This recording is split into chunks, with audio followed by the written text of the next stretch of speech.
I'm what you call a collector of bootleg Pokemon games.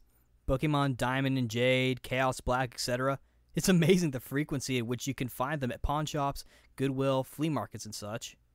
They're generally fun, even if they are unplayable, which they often are.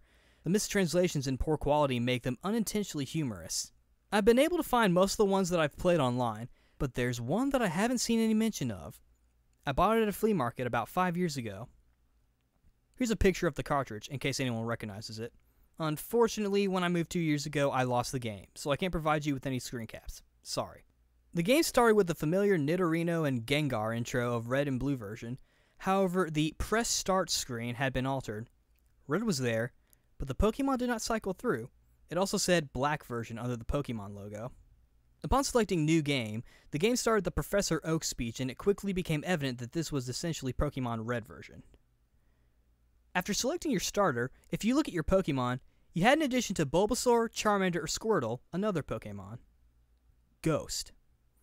The Pokemon was level 1. It had the sprite of the ghosts that are encountered in Lavender Town before obtaining the Sylph Scope. It had one attack.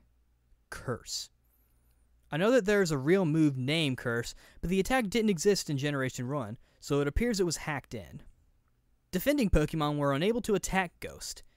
It would only say they were too scared to move. When the move Cursed was used in battle, the screen would cut to black. The cry of the defending Pokemon would be heard, but it was distorted, played at a much lower pitch than normal.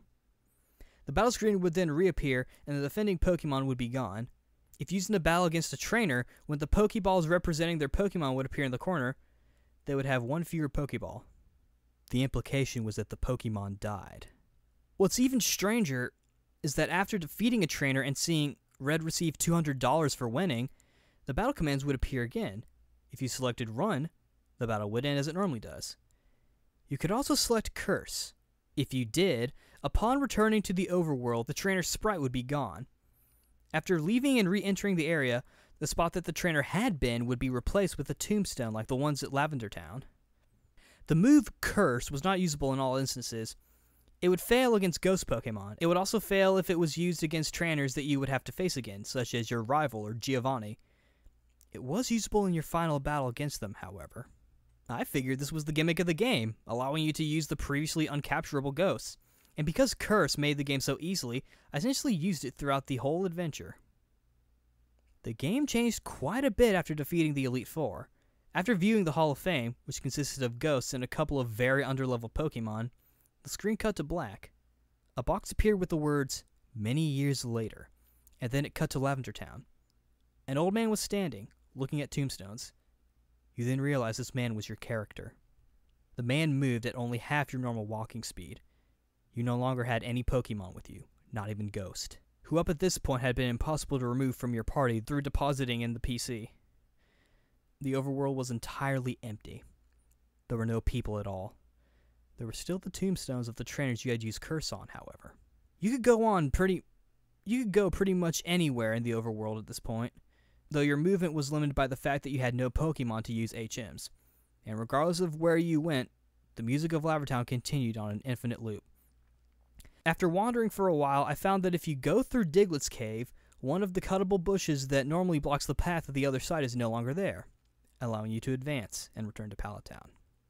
Upon entering your house and going to the exact tile where you start the game, the screen would cut to black. Then, a sprite of Caterpie appeared. It was replaced by a Weedle, and then a Pidgey. I soon realized as the Pokemon progressed from Rattata to Blastoise that these were all the Pokemon that I had used Curse on.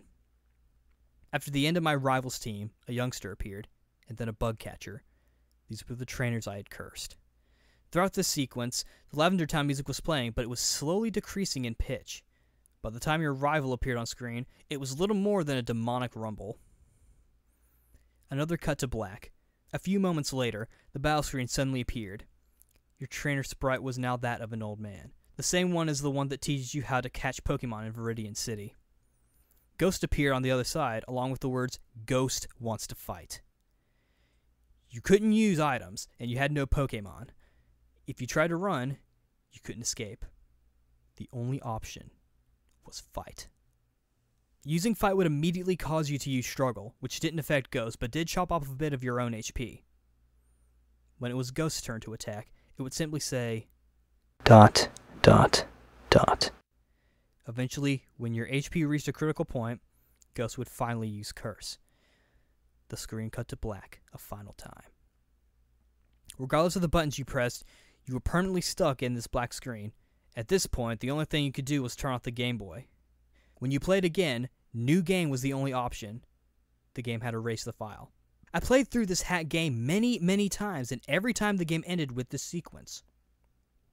Several times I didn't use Ghost at all, though he was impossible to remove from the party. In these cases, it did not show any Pokemon or trainers and simply cut to the climatic battle with Ghost. I'm not sure what the motives were behind the creator of this hack. It wasn't widely distributed, so it was presumably not for monetary gain. It was very well done for a bootleg. It seems like he was trying to convey a message, though it seems I am the sole receiver of this message. I'm not entirely sure what it is. The inevitability of death? The pointlessness of it? Perhaps he was simply trying to morbidly inject death and darkness into a children's game. Regardless, this children's game has made me think. And it has made me cry.